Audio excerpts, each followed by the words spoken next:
Pacho Mechia Bibia, Moshe, Enyomea, and then Namia Aduma 24th. That's next week Thursday. You clean up no watch Otumi no. Na Municipal Assembly na de mai kede municipal na de mai na ye penny was na odi anima o make sure say bibia ebekoye na any GSM ba ko account say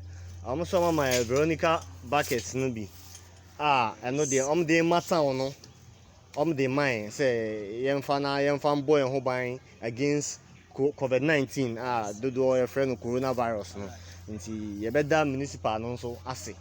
for this kind gesture why na ye beda ye mpenifo so boy ma etumi nya akwan eba municipal no ebebusa anyoma we eno nti yese nya buckets account ye papa William Ampem Dako dodo born samani Willie P nyame hira so for ekwan na wa kire no part na wa kire no nti enyoma ni municipal no de omatimi ama enyoma we nyina say yemfa ye clean up exercise no because yes ahunidie wo hoyi obi odi ni huni no na eche say nipa no ne hote